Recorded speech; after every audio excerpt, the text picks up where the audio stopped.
having an online business can be kind of tricky because it's hard to find like a good roadmap to follow. And although there's not maybe a magical roadmap to follow, although I do have a roadmap to your first $1,000, which I will link down below in the description. That wasn't intentional. Anyway, one of my favorite things has been to learn about different companies that are very successful and see what I can take out of their company and into my online business, my company, in order to make my business better. Because if they're already succeeding, that means they're doing something right. So in this video, we're going to talk about things that we can steal from Amazon to make sure that our online business is better. And by steal, I don't actually mean steal. I mean use their ideas and principles in a way that benefits us. So if that sounds like something that you are interested in, then let's hop right on in. All right, so this is actually coming from a book that I read recently, which is called Working Backwards by Colin Breyer and Bill Carr. This book is so good, and if you have an online business, I would highly recommend it, or if you just are really into Amazon, also recommend, because the Amazon man makes a lot of trips to our house, and so it was really fun to kind of read the behind the scenes of Amazon. I love reading business books, and I've been looking for a good way to give kind of like reviews, and I think this is going to be the most helpful way that we can do this, is like taking out the most important things from business books and sharing them that way. So that's what we're going to do today. Number one, and these are in no particular order, actually I guess they're in the order of the book, but number one is that when it comes to succeeding as an online business, speed has a lot to do with it. And not just speed, but more like velocity, which is speed plus direction. Amazon, I find really fascinating because it's a huge company, but they've managed to leave out a lot of the bureaucratic crud that comes into any large corporation there is. Now, my business is just me, so I don't have bureaucratic crud yet, but even so, Amazon does a really good job of not getting bogged down by all of that, and instead focusing on keeping the speed up and improving their business. When they see a problem, they fix it, and they empower their employees to show where the problems are so that they can fix it. This is something we can do in our businesses as well, because if you are in an online business, then you really need to work on your speed and your velocity. And by that I mean just making sure that you are keeping the pace up in terms of creating products, down the line creating content that you can use to sell your products, creating email lists, and all of that stuff. One of the easiest ways to stunt your growth is to kind of drag your feet on the things you know that you need to be doing. Now, don't get me wrong, I don't mean drag your feet as in wait until the right moment, but I mean drag your feet as in waiting for no really good reason. If you are in a stage where you're like, I just need to learn this thing before I can move on, like I always suggest that people learn how to really like make their products before they move on to adding an email list, adding social media, that kind of stuff. That's fine. But what I'm talking about is when you already maybe have things in place and you're dragging your feet on that new product line, or you're dragging your feet on that, you know, writing your blog post, or this, that, or the other, whatever it is, the more you drag your feet, the slower your business is gonna go, obviously, because you're not moving. So if you can increase your speed and increase your velocity, then you can increase the speed at which your business grows, because it will be actually growing because you're actually doing the work to make it go there. Speed in online business is gonna be a big, huge thing. I don't mean rush through things, but I do mean get to work and act like you have a fire underneath you. Having a sense of urgency is one of the easiest ways to get yourself more productive and also your business more productive. But just instead of thinking like, oh, I have my whole life to do XYZ, make it so that you actually have deadlines for yourself, so that you'll actually get started and you'll actually get going. Sense of urgency is probably the biggest key to whatever success that I have, because I don't give myself options to leave, you know. Today I did not want to come home and do videos because I have a lot of stuff to do going on. We're going to Disney this weekend. I got stuff to prep, got stuff to clean, got stuff to pack, but I have a sense of urgency and then I need to get 2 videos done every week. So here we are doing 2 videos every week right now. So you're welcome. And if I wasn't doing that, then the speed at which my business is growing would slow and slow and slow over time. Number 2 is going to be really important, and that is make decisions even if you don't have all the information.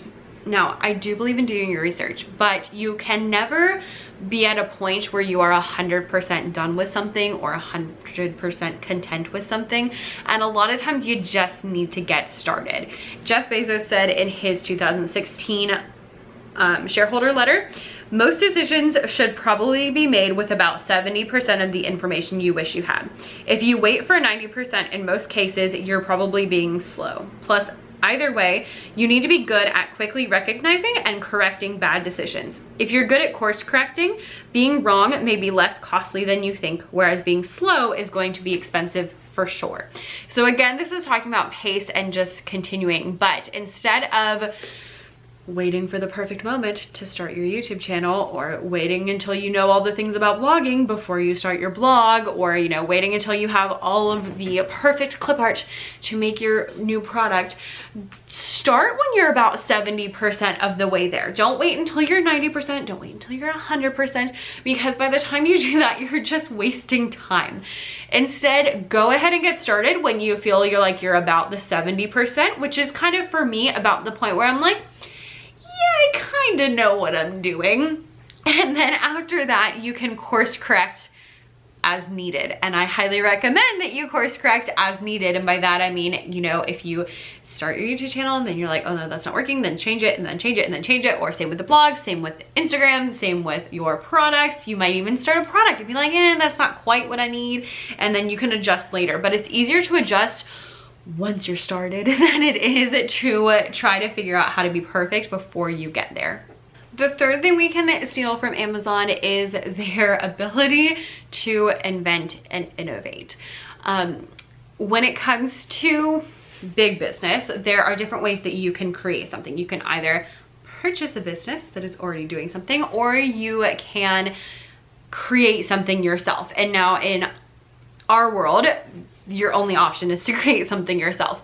But what I really mean by this, they're talking in the book about creating the Kindle and how they wanted to create something that was very different from what was already on the market, and how they kind of went about that with the Kindle. In our world, that would be creating products that are different. And it says in here, don't be a fast follower, but instead be an inventor. So when you're looking at creating your products, don't just create the same thing that everybody else is creating. See what holes there are in the market. Look for things that you want or need, or things that you're like, oh my gosh, that would change my life, that you can't find online, that you can't already find on Teachers Pay Teachers. If you are creating something that maybe is similar to somebody else's, see how you can change it and make it different so that they're not getting the same thing that they could get from somebody else. You always want to differentiate your products, and your best products are going to be the things that nobody else is making. So I hate when people ask me like if I have any product ideas for them, because I'm like, no, I don't, because I'm looking for things that I don't already see for myself. So I have no idea what you should make, because you know, especially if you're not in my niche, I'm like, I don't know. But making sure that you're looking at products in terms of what can I make that's different, or that's better, or that's more in depth, or that's longer, or that's shorter, like whatever it is, look for how you can stand out in the market and go with that over making something everybody else does every single time. You don't want to be the same as everybody else. You want to be different. You want to stand out, because people need a reason to purchase your products. If your products are exactly the same as everybody else's, there's no reason to buy yours. Sorry. So look for how you can make things different. Now, what I don't mean is if you want to make a product, or you already made it for your class, and then you go to upload, and then you spend like 20 years searching on Teachers Pay Teachers and seeing if anybody else has the same thing, and looking at theirs and looking at yours, like don't do all that. But what I do mean is look for things you can make that are different. And if you are making something that maybe somebody else has, like for example, flashcards. There's a lot of people that make flashcards, okay? I make flashcards. In the music world, there's a lot of people that make music flashcards. How can I make my flashcards different than theirs? Can I make them with more rhythms? Can I do a better job at separating out the different concepts? So we have like, these are just quarter and eighth notes, and these are just quarter eighth notes and rest. And like that, can I make them cuter? Can I change the format? Can I change the background? Like, what can I do that make my flashcards stand out from other people's flashcards? Why would they want to buy mine?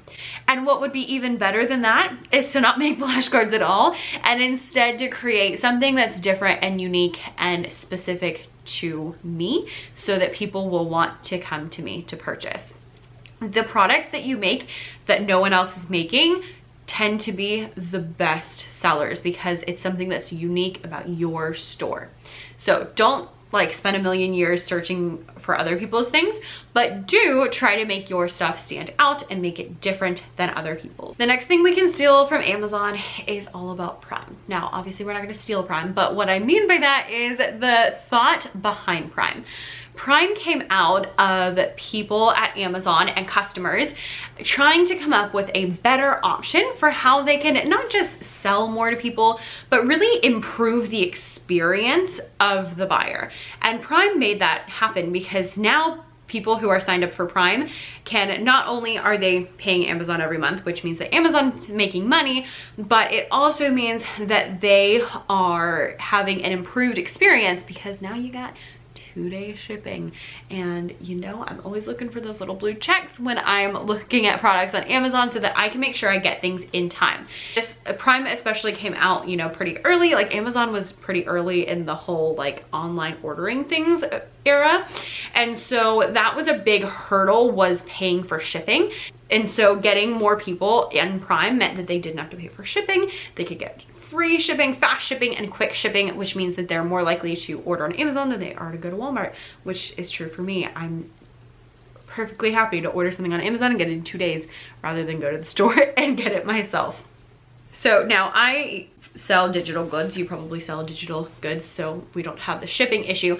But what I want you to take out of this is the thought process of how can I improve the customer's experience the very best? Like, what can I do that is going to make the customer's experience absolutely wonderful, that's going to iron out any kinks? So one example for me would be zip files. I don't know if y'all have ever uploaded zip files on TPT, but they can be a beast because with zip files there's like an extra button that some computers need to press that says like extract all, and if you don't click on that and you just click on the folder and you don't click extract, then it doesn't work. And so I would get all these messages from people being like, I can't open your zip file, what's wrong with your zip file?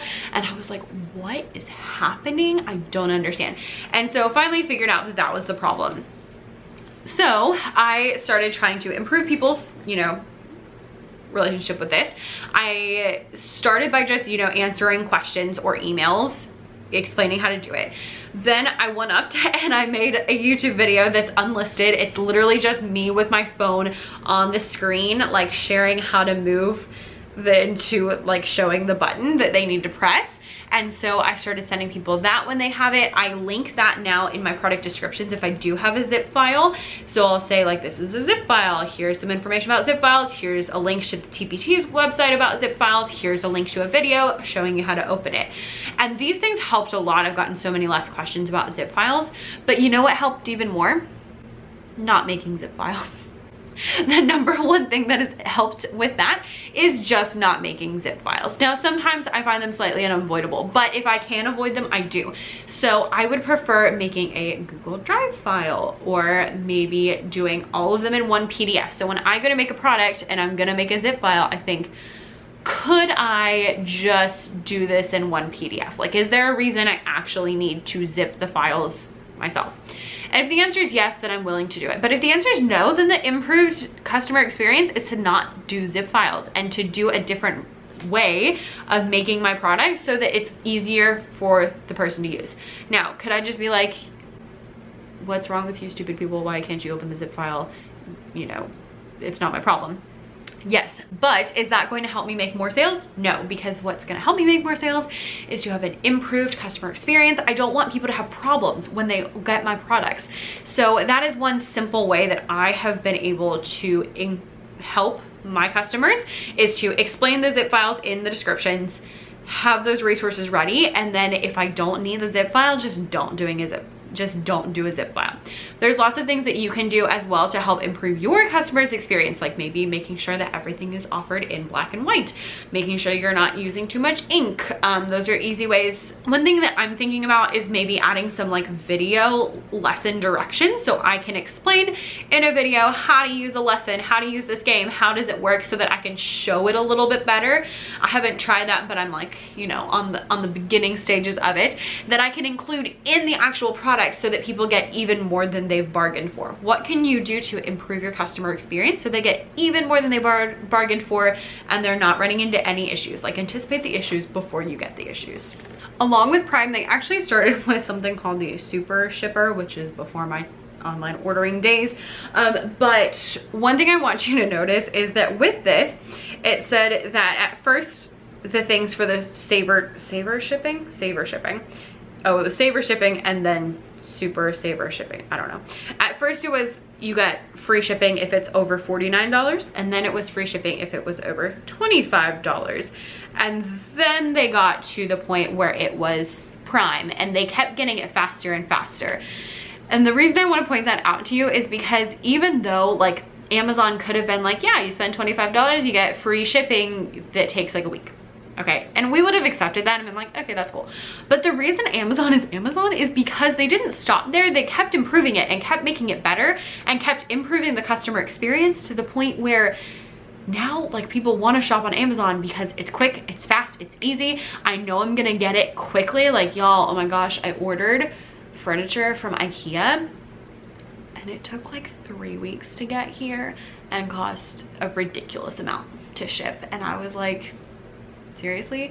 Because when I bought my desk on Amazon, I got it in 2 days and for free.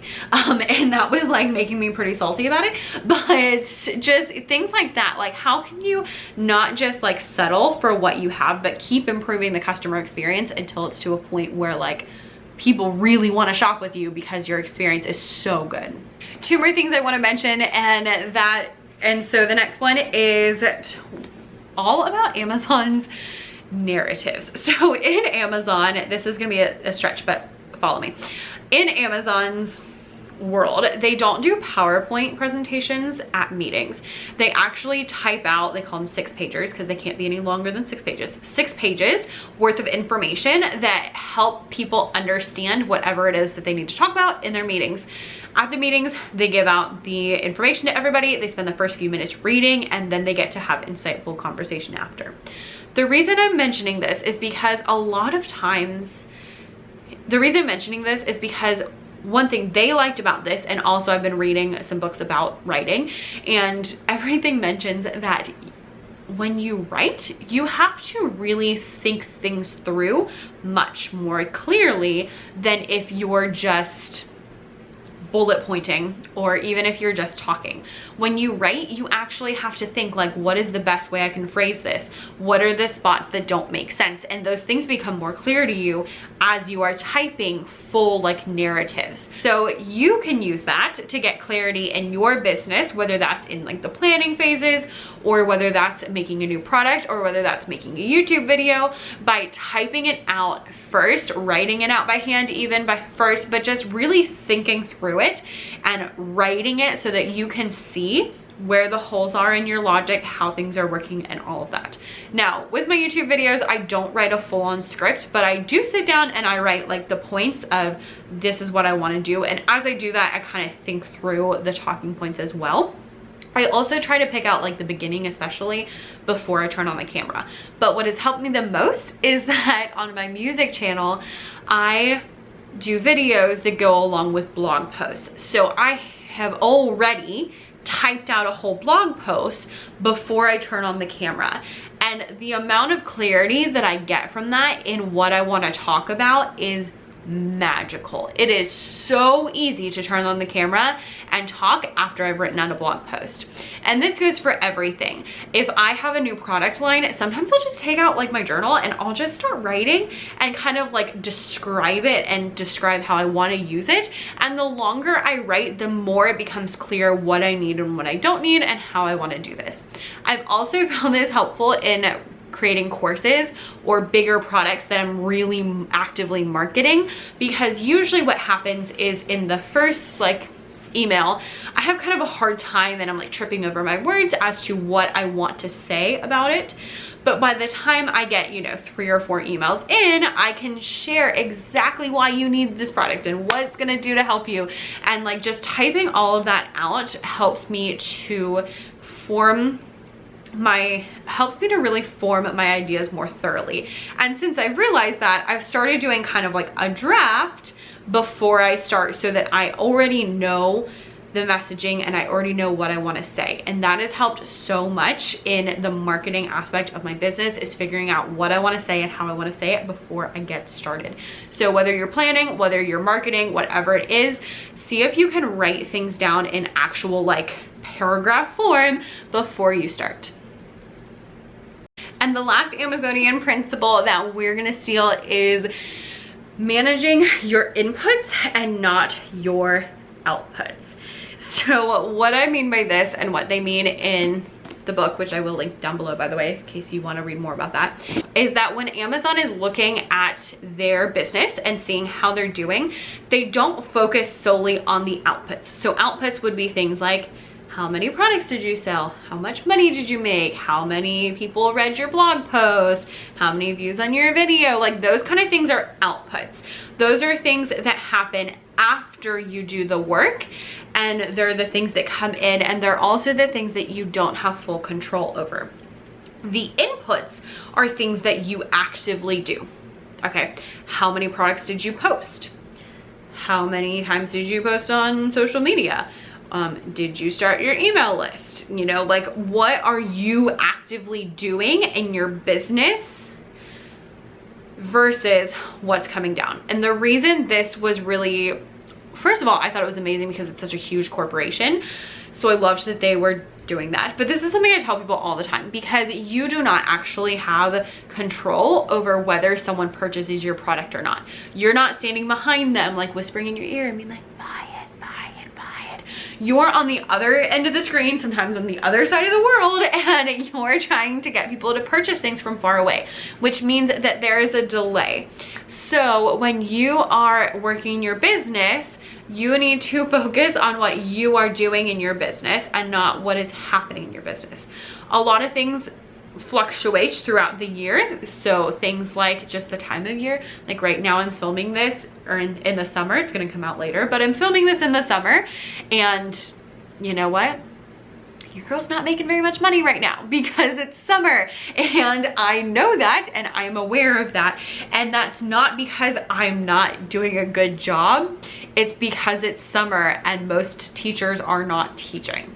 Okay, that has nothing to do with me. So if I'm looking at my outputs and being like, oh my gosh, I'm not making any money, it can really get me down, one, and it can really stress me out, and it can make me think that I'm not going the right direction. And then if I act on that and I'm like, oh, I'm not making money, maybe I should do this whole other thing, then I'm gonna lose out on what's gonna happen later because I'm so focused on the outputs.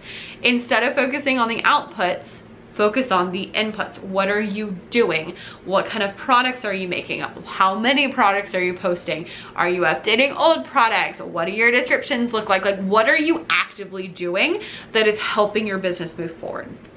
Even during the school year in a normal time, online business has like a 3-month period where it's like things you do kind of start to ramp up 3 months later. So that means if you're starting, don't expect results for another like 3 months. But I have often noticed if I post like a bunch of new products, especially if they're non-seasonal, seasonal is a whole different beast, but if I just post some new evergreen products, it's like 3 months later that they start to be big. Okay, if I start talking about something on Instagram, 3 months later is when I start to see the ramifications of that. If I start, you know, with slightly different YouTube videos, like 3 months later is when I see the increase of my work. It also works the other way. If I am not on it and I am slacking, I typically don't notice until 3 months later, and I'm like, oh my gosh, what is the deal now? And I'm like, oh, it's because I haven't been doing the work. So focus on your inputs and not your outputs. That's going to keep you on track so that you're not, you know, moving based on non-helpful information. It's going to make sure that you are continuing to move your business, so it's not like, oh, it's September and suddenly I'm making all this money, I must be wonderful and now I don't need to do anything. No, you still need to continue working in your business, and it's just going to help keep you on track and keep you focused on the correct things. Not just for me, but if it's good enough for Jeff Bezos over at Amazon and that giant corporation, and that's what they're focusing on, is what their people are doing and not necessarily what is coming on the outside, that's what we need to do too. Now, that's not to say that they like don't look at that, because the money is still important, but you want to make sure that you're focusing on what you are actually doing and not what is happening to your business. So make sure that that is your main focus. All right, friends, that is a couple of things that you can steal from Amazon to improve your online business. I would love to know if you've read the book, if there were other insights that you had, and if you haven't read the book, I will link it down below. You will not regret it. It's actually a pretty easy read, and I don't know, really fascinating to my nerdy self. So go check it out, and I'll see you next time. Bye.